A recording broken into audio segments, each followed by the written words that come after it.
What's going on, guys? It's your favorite mortgage lender, Abdel Kawami, Got Mortgages, and we are here for our very first episode of Deal Breakers to Deal Makers with my co-host, Mr. Matthew Marinoff. Matt, what's up, dude? What is going on, my man? Crazy weather we got going on right now, right? Dude, it is, I've been literally sitting down since 8:15, I want to say. Mhm. I have not been outside literally all day. But I hear we've got some rain and some snow and all that fun stuff. Crazy. It was like crazy windy this morning. Yeah, I was worried about my hair blowing all over the place. And yesterday, my wife's like, "It's so beautiful out," and I'm so used to just working in my office all day, grinding it. And she's like for real, like open your window. So Yeah. I opened it and I could feel like the warm breeze. And then I said, "Hey, let's go for a quick ride." And we took a convertible out. So it's a special treat. Nice. Yeah, she's like, "Don't get used to it. Tomorrow it's gonna snow." And I'm like, "You're right." And then it was You can't make this up, and that just I don't know why we still deal with this every single day in Jersey. I don't know. But This year's been a little crazy. This year it's been crazy all over the country though. So I don't know. yeah, 100%. Well, listen, I know you and I obviously have known each other for quite some time. We've had the opportunity to obviously collaborate with one Yeah. another. I would say more than ever, probably over the last year, where we've had actual experiences of working deals right together, right? Yeah, absolutely. And you're usually the call it I'm the starting line where people want this, fair share of vision of a home ownership, and they come to us and we get them pre-approved. Well, you would hope they get actually pre-approved, which we'll talk about. Yeah. And then obviously, they get pre-approval, they find a house, put an offer goes in, they get accepted, they close, and then couple years later, whatever the case may be, they fall into difficult times, and then that's generally where you're there to step in to essentially negotiate for them on behalf of the bank, right? And to make the deal work. Right. Does that sound about right? Yeah, I mean, if you want, I could get into it.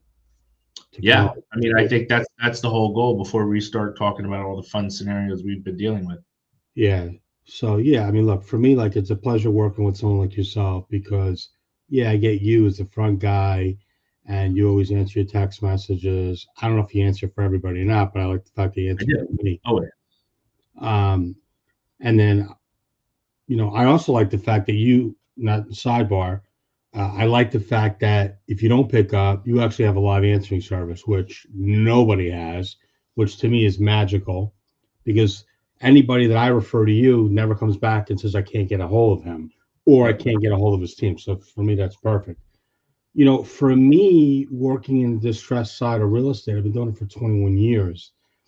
And, I've seen some wild stuff happen, through the years, starting in, 2005 to now. When I first started in the industry, I actually worked for a mortgage company, but I didn't write mortgages. I did their marketing for a for sale by owner service, FSBO service. So it was weird to see things change towards at the middle of 2004 going into 2005. I saw things changing. And along the way, have the highs and lows, highs and lows, highs and lows. And I always look for what's going to be the next trend. COVID, as far as I'm concerned, really drove house prices out of control.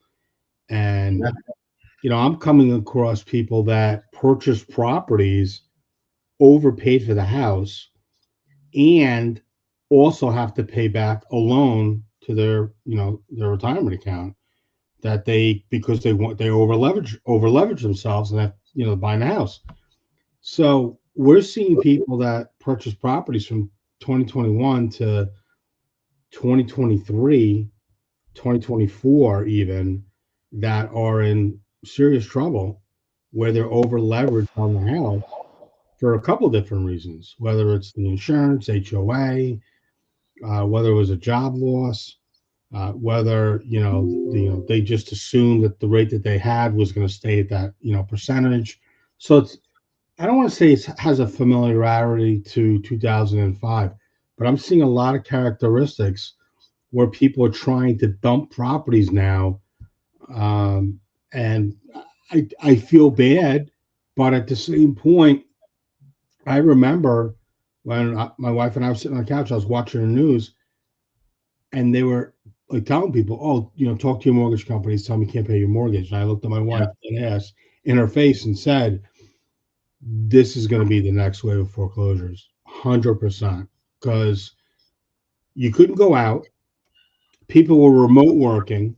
People were leaving the areas that they were in." I actually had a client that had one of those wireless IP addresses, and they put it at their in-laws' house. So it showed them that they lived in New Jersey. Oh, this is my new IP address, whatever it was, and it was bouncing to Florida. So they thought, hey, this is going to be forever.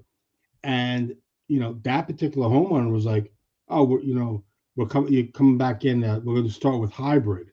Then it was like the guy had to physically be in the office, but he lives like 1,400 miles away. How's he going to do that?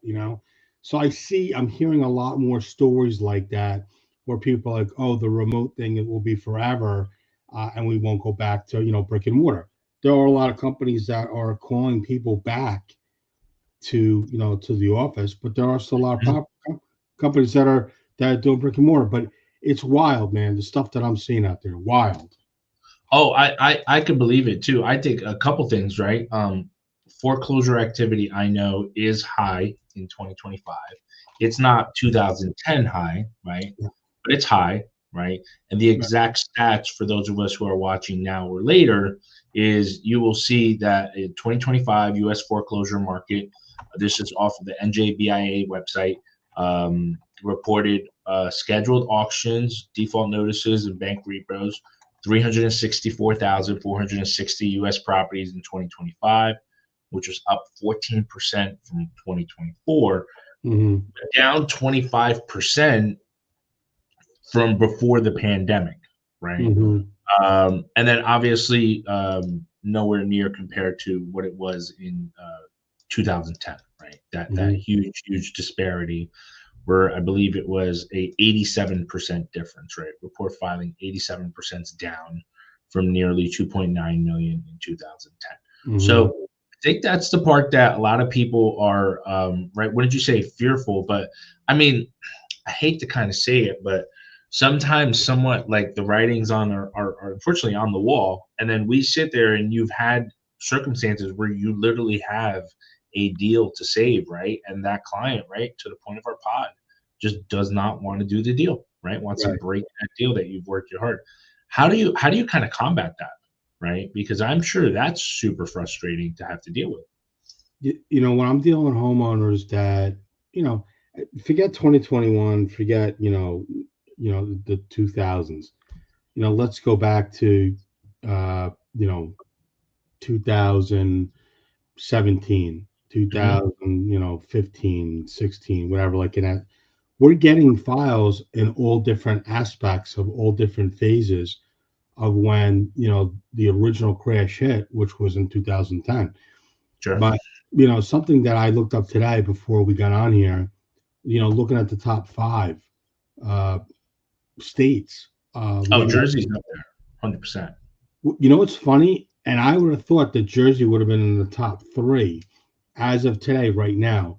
Texas is number 1, and I'm going to tell you guys why Texas and why Florida is number 2.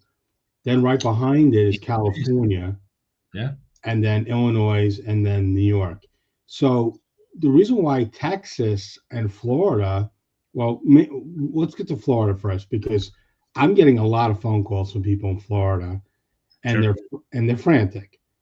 Their insurance when they first moved down there, might have been like $2,500 a year, and now it's like $10,000 a year, and they're like, "What the fuck?" Their association is up. Their car insurance is up. It's so unaffordable where you're near the water. So obviously, they're taking a beating down there. Texas, we're seeing a lot of people. There's so much more new developments being built in areas where there's older developments, and people are looking at the newer incentives from the builders, and they're saying, well, why should I pay whatever the standard interest rate is right now, where Yeah. I know I can get like 1.5% less, plus I'm getting incentives to buy brand new constructions. So try to explain to a bank that you have a property that's 10 years old, unfortunately, is almost obsolete in Texas because people are buying brand new properties, and they have the smart home features in it. And, some of the developers that they're taking haircuts too, $30,000 to $50,000 off the price to make to the properties work. So, you have the new properties, you have the favorable interest rates, stuff, even in Florida, the same thing. So how do you compete with a short selling bank or a bank that needs to sell a property for less because they have to not only compete with the newer construction, but they're also competing with the fact that those people might have overpaid during the COVID era, and they're tremendously screwed right now. Yeah, yeah, yeah. We've seen our fair share. Florida, Texas, certain Carolinas, and stuff like that. I think the market's also, especially as we speak, at such a funky point. We were on a pretty like light at the end of the tunnel, gear, and then obviously pretty much over the last 2 weeks, we've essentially wiped out the entire gains that we got on the bond market. So now rates are, slowly trickling up a little bit, and taking it from there. But on a super shift in just positive note is clients are still out there buying, right? I mean, there's still trillions of dollars being done, in this industry annually, and a lot of people have gotten refi opportunities. We don't really do too many like rate and term refis. I've never been one to do that fight for the bottom. A lot of cash out refinance opportunities though. Put it to you this way: I've got a client, VA buyer, purchasing a property. He put, I think it was 5% down last year. I'm sorry, he put 0% down. VA put 0% down, right? Did some work to the house, hit me back up. He's a law enforcement officer, and goes, yo, I want to sell this property, but I'm not going to sell it until a year. I need to pull cash out, right? Because I want to put a down payment on a property in Florida, right? He bought it with me just past the year. January was, right? His value has jumped up to the point where he can take cash out. We took cash out. We're taking out $21,000. He's skipping 2 monthly payments, 10 grand, about $5,000 a month, and he's getting back at the closing table 11 grand. He needs 20 in order for him to put as a down payment towards a new construction, and we got him 21. Done. Beautiful. All his closing costs were rolled in the loan. Closing costs were basically the 2 months that he wanted to skip, and we were in the clear. Beautiful. Right. How long did it take you guys to put something like that together for him? Like the whole process? Yeah, from application to end. 9 days. So you say 90? Nine. Like 9, like 9, one shy of 10 days. Yeah. How are you guys?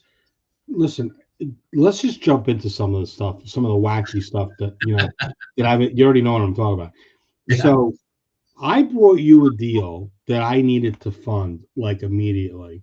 I mean, I don't want to say like I was frantic, but I was upset because, the guy's lender was like, we need time. We need time. I'm like, what the do you need time for? What do you mean? Got it. There's no time. We don't have any time. We're out of time. And the buyer, rightfully so, like, he dragged his ass. And it's easier when you can control the narrative. You know Sure. what I'm talking about. Yeah. So I said, dude, you want the house? You got to call Dell. If you want the house, you want to close, you got to call Dell. We have a time frame we have to close on there. I don't remember the exact time frame, but let's just say the guy 6 days. said what was that? 6 days, I think it was. No, but what was the time frame that I needed to close? I think it was literally the 7th day. I don't know if it was the 7th day. I don't remember exactly, but let's just say it was like It was 13 days. it was a tight. Yeah, I know it was a Very, super tight window. very tight. I mean, the guy jumped through hoops and he got the deal done. But it was like every step of the way was a pain in the ass, all the way to the day of closing, where the real estate agent and myself had to pay out of pocket to have a contract to go to the house because your underwriter said what? Yeah, so the it wasn't even our underwriter. The appraiser flagged the appraisal report because there's bars on the window, and normally those bars on the window are supposed to have like safety handles so you can exit, right? Yeah, these were just straight bolted to the wall with absolutely no means for you to get out. Right. So, yeah. So I mean, they had to be essentially, ripped off the house. Yeah, they literally ripped off the bars on the property, and the appraiser came, did the property assessment, and that whole fun stuff confirmed that it was removed. We were able to do it. This was all literally the day of closing because it was such a tight window. By the time you got the appraisal, we're literally resubmitting for a clear. You're smacked with this, and you're like, oh, dude. But Matt, I think moral of the story with that one and all of them, and I talk about this and I preach about this all the time, it's just communication, right? Everybody knew what was happening the entire step of the way. Right. And as I always say, whether it's the news that you want to hear or not, positive, negative, whatever the case may be, we are going to deliver it to you 3 days a week, Monday, Wednesday, Friday, like clockwork. And then, as you know, Matt, right, the John Madden updates in between, everything happening along the way. Yeah. Mr. Realtor, you're going to know. Mrs. Realtor, you're going to know. Real estate recovery group team is going to know. And it just creates that there's never that room of confusion. One of the things that pisses me off so much is when a title company responds in an email and says, hey, do you guys have an update? I know damn well they don't do it on mine because we beat them to the punch every other morning and are doing it to them to the point where I have to be an ass sometimes and say, I'm not sure if this email was scheduled because I just freaking responded to you this morning. They don't read their emails. I'm sure. They don't read their emails. Well, yeah, I know. Yeah, very, very, very true. And it's funny. I know you hear me say this all the time. Obviously, we're extremely, extremely techie. But I have never been more on the phone than ever before, purposefully, not as a bad thing, but because we'll sit there and I'm like, 1 Mississippi, 2 Mississippi. I don't think this client's understanding what we're trying to get across. And then we're just doing it. Right. And it takes it from there. What's been now on your end? What's been some of the crazy stuff that you've been seeing that have been deal breakers that, somebody's watching later could be like, oh, I got to make sure I don't make that mistake again. So that's actually today we're working on, we were just starting a file in New Mexico. And the house was previously listed. He didn't realize that he had additional liens on his house. And the buyer was worried about the fact that he had solar panels on his house and was getting skittish. And, I walked through the whole thing with this guy before he was signing on with the Real Estate Recovery Group, what we were going to do, what the plan of attack was going to be. I hear all the time solar panels are bad, but if you did the cost analysis of what it really cost beforehand and what it costs now, in some Yeah. scenarios, they're really not bad. His scenario, he needed it. His electric bills were upwards of like $650, $700 a month. But once he switched and went solar, his bills actually dropped.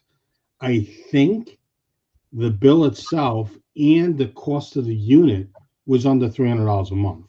Wow. So when the cost of the unit being underneath, it was like 50%. It was a no-brainer. I'm like, well, that's how we're going to sell it to the next buyer. We're going to sell it to the buyer. That's out of the way. Then the liens are on the property that he wasn't aware of that needed obviously to be taken care of. So he was going to file bankruptcy. Now, all of a sudden, 2 weeks later, he's back with I'm going to file bankruptcy. I'm not going to sell the house.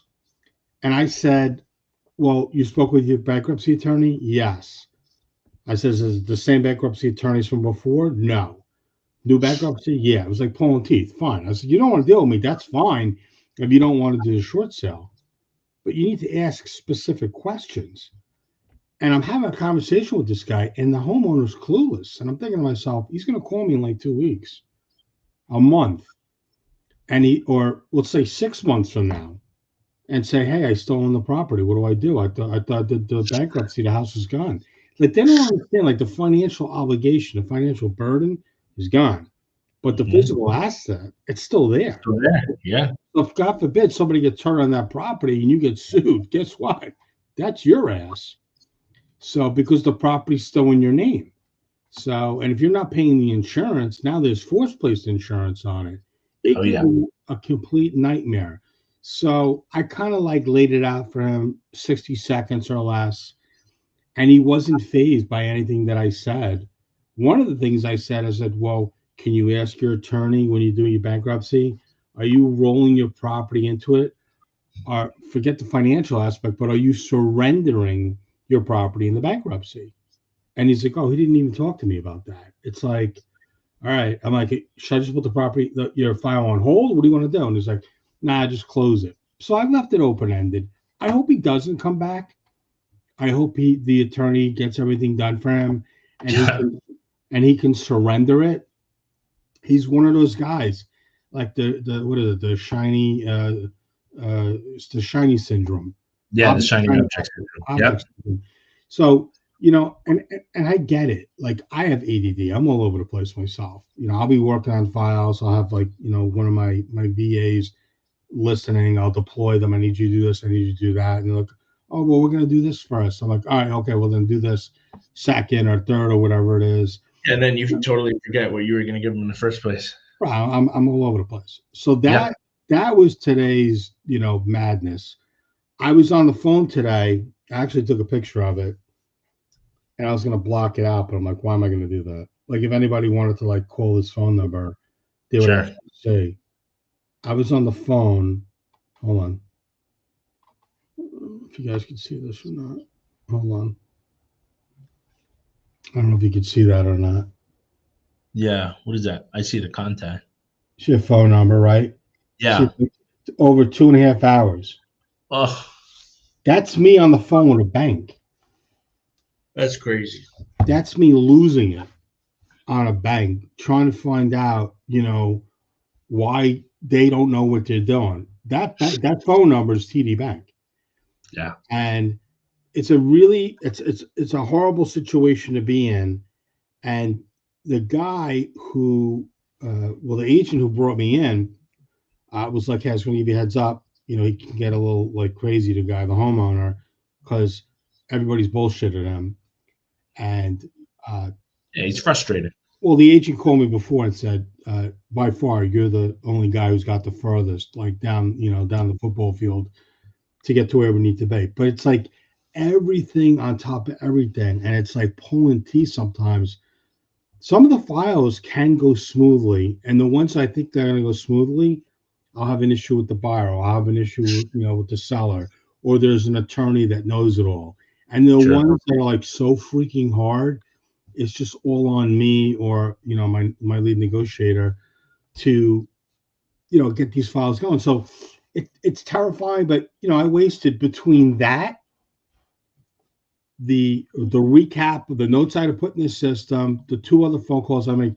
I'm into that one file for 3 hours. So when Yeah. a real estate agent says to me, I do short sales, I guarantee you those agents don't do short sales like I do. And they sure as hell don't note the files the way that I do with the platform notes. Because I never want somebody to come back to me and say, well, I don't believe this, I don't believe that. Well, I spoke to so and so on this date, this time, this ID, blah, blah, blah, whatever. Like, it's important to put all that out there. But it's like, one scenario after another. We closed the deal, this was a while ago, but it always pops up in stories when I'm telling people. Sure. There was a homeowner that we were helping, and I was actually at an event. This was a while ago. I was in Florida, and my lead negotiator was at the event. She's in the back, Leah, and she's like waving me like frantically. I'm in the middle of teaching a course. Yeah. So she's like, I want you to hear this. So I was like, all right, we'll put it on speakerphone. So we put it on speakerphone, and the bank is basically telling us that the what's it called? The loss prevention, not loss, the oh my god, I can't remember the name of it. The company, the preservation company went to the house, locked this lady out. The lady is like outside her house. Well, it turns out that they took a ton of stuff out of the house. They pulled the video footage. They stole her parakeet. Oh shit.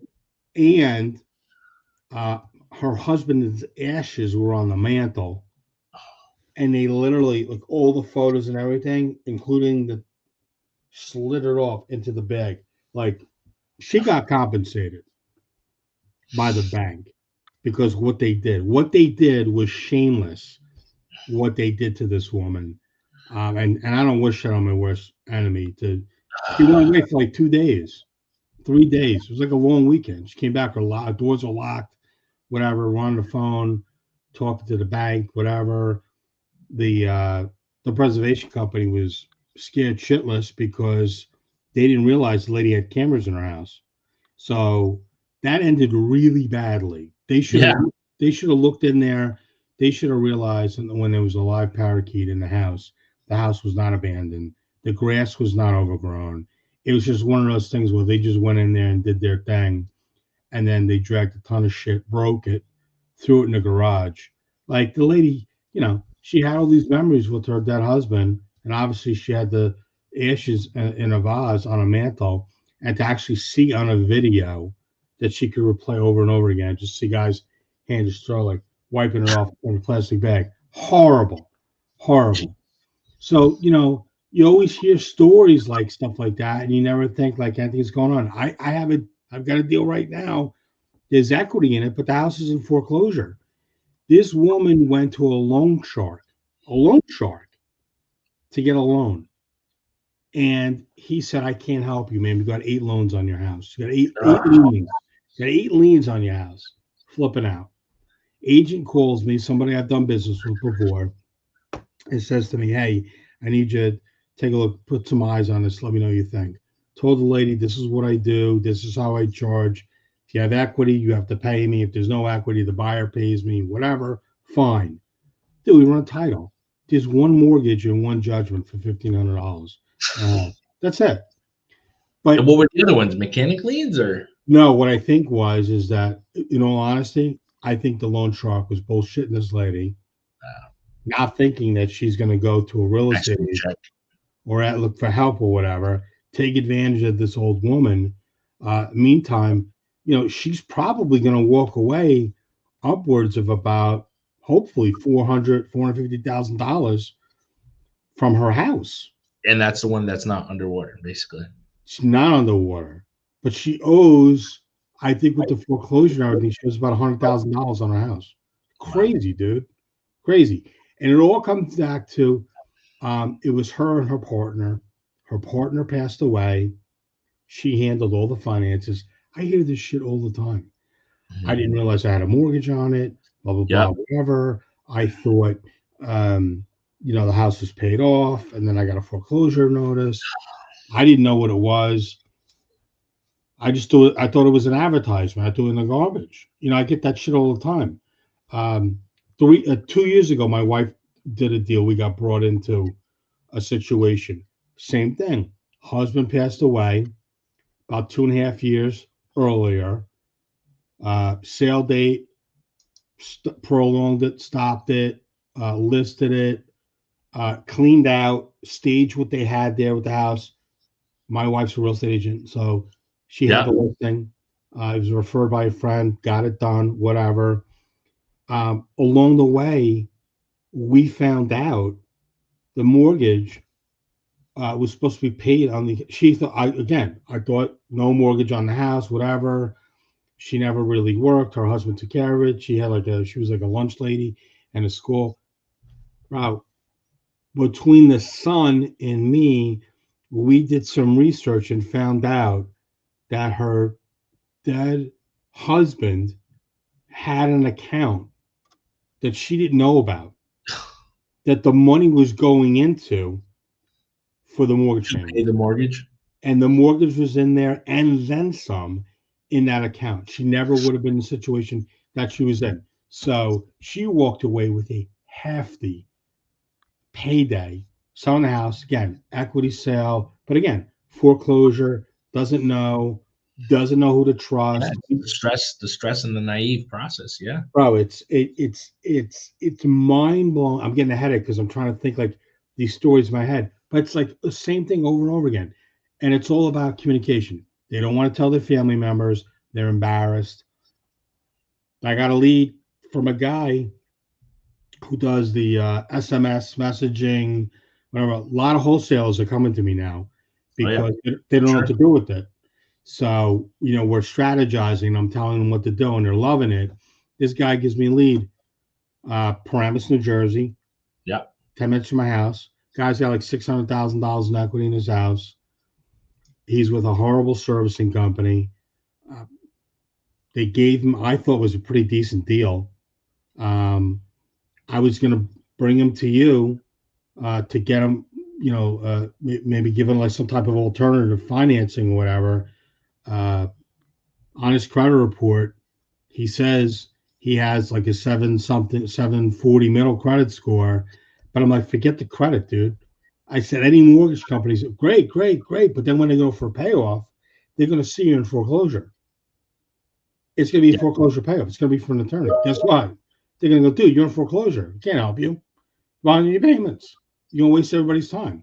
So he's borrowing money from family. I said, dude, get your shit straight.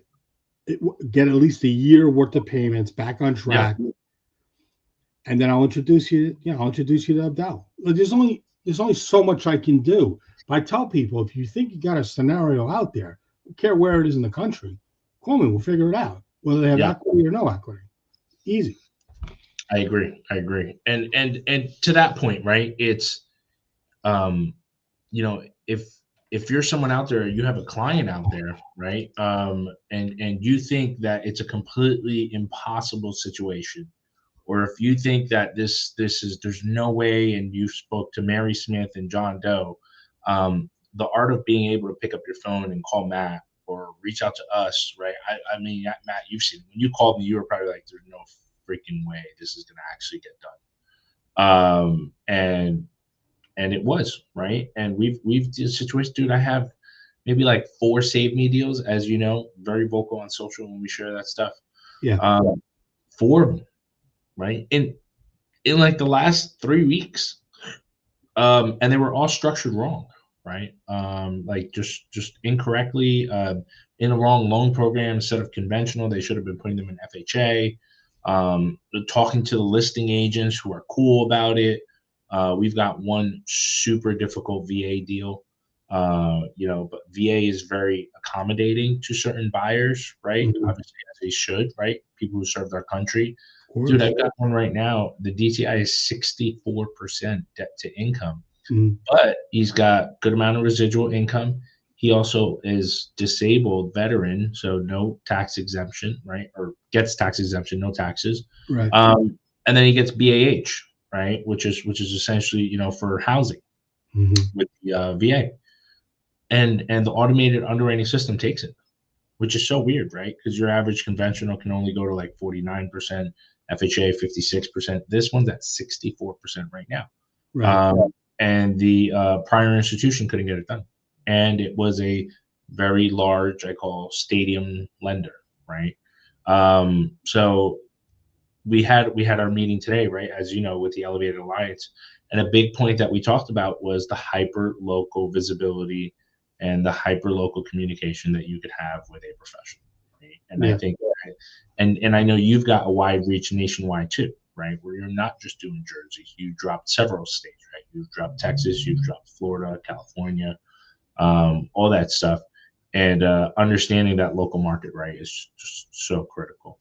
Um, I rely on the real estate agents to tell me what the market is in that area, right? sure, I'm not a real estate agent. I don't want to be a real estate agent. I got more than enough bullshit in my head now from the loss mitigation side.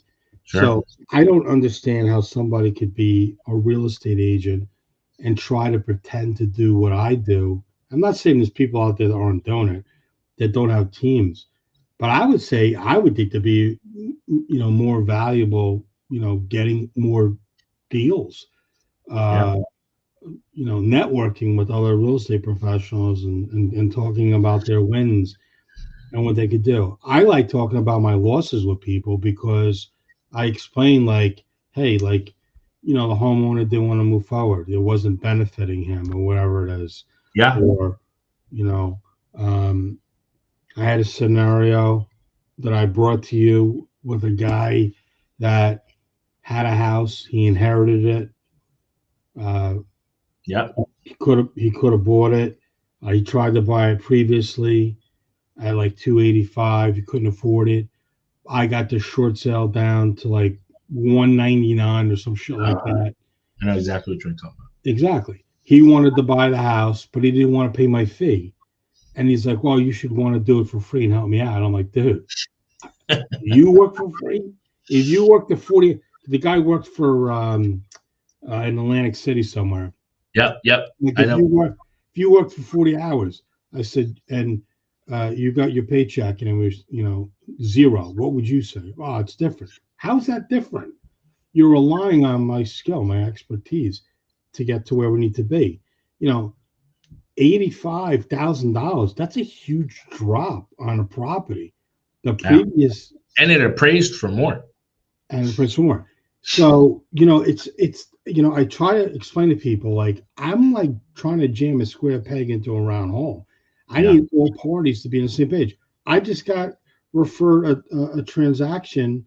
I get it's odd. I'm getting a lot of stuff of Instagram lately, and the agent called me today, and she's like, "Oh, I just realized that your fee can't get rolled into the transaction. They're cleared to close for tomorrow." But it's upside down. Like they're not closing, right? yeah, There's 5 liens on the property. It's an estate. Like, how do you not run title? Like, if you know a property is an estate and you're asking basic questions, you paying the taxes? Nope. Are you paying the insurance on the property? Nope. Is there a mortgage on it? Yeah, I think so. But you don't run title on the property? Like that, to me, like that scares the shit out of me. Then you waste 2, 3 months to realize the you got it. property is in foreclosure and they've got 5 liens on the property. And, the buyer, like, I don't know, like, as a listing agent, there should be some type of warning signs that you would think that should be able to do it. And the agent's like, well, my team lead this, my team lead that. And I'm thinking to myself, like, lady, you need to jump that team and go to another team that's going to be proactive, one that's going to be like, I want you to make money because Yeah, all I did was waste time. So I said, look, if you want me to help, I'll help, but I can't do it for free. And it's sure. that same scenario where, I guess it's a first time home buyer trying to buy the property and they don't have the money for my fee. And I feel for that, but I'm not doing it for free. No, of course You don't not. have my fee, it ain't for me. Yeah, I agree. And I think that goes back, and we'll wrap up on this note, is just expectation, right? We instantaneously, on several transactions we've worked with, right? It's always on our LE from the get, right? It's on there. As it should for many, right? Like I say with condos, the silent killer, right, is the HOA fees, capital contribution fees, stuff like that, which I am not a fan of condos. If I had a choice, I would try to avoid doing them, just because they're like, we had one for one of our loan officers, died yesterday, non-warrantable. Dude, this association had less than 50% of the mandated replacement cost coverage to basically rebuild the association. So there's when you buy a condo called replacement cost Yeah, of coverage, course. Yeah. right? It's supposed to show 100% in order for it to satisfy Fannie. If it's less, usually you can get a non-warrantable exception. This one had $250,000 for replacement cost. The replacement cost to actually redo it was 508. So literally less than 50%, right? So we couldn't do anything, because by the time we got the master insurance, we're like, this is a problem, but we're gonna try. Sent it to the exception. They're like, no. I reached out to 7 different investor colleagues, and I'm like, yo, bro. They're like, dude, it's less than 50%. We love you, but yeah, no. Even like alternative financing, hard money guys, we're like, we won't touch this, because again, it's not about the unit. If the place burns down tomorrow with the Yeah. association, you are screwed, right?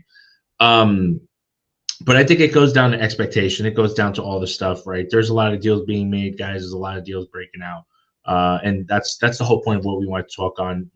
Jumping on, sharing some of the stuff that we're dealing with, literally over the last several weeks, days, months, doing this once a month and sharing some of these value offerings. Matt, anything you want to end us off with? I would love for people to want to come on Sure. and maybe talk about, deals that fell apart, something that could have been, a salvage transaction. I'd love to hear from other people that maybe watching this in a repeat. And I would like to have guests on here and people that you work with and people that I work with, and have them talk about the scenarios, right? So It's a great idea. Yeah, I think you guys heard it best, right? If you're a colleague, partner, agent, any industry, right? Sales profession, construction, you've had a deal, you thought you pretty much had it secured, and then for some whatever reason, whether valid or not, did not go through. I think there's not a lot of us that are sitting there talking about some of the reality of the crap and the teeth kicked in every single day that we deal with. And I think it's important that we put it out there to the masses. And that's truly the whole point of this podcast. Appreciate you, Matt, as always. And we'll catch you next time. Thanks, man.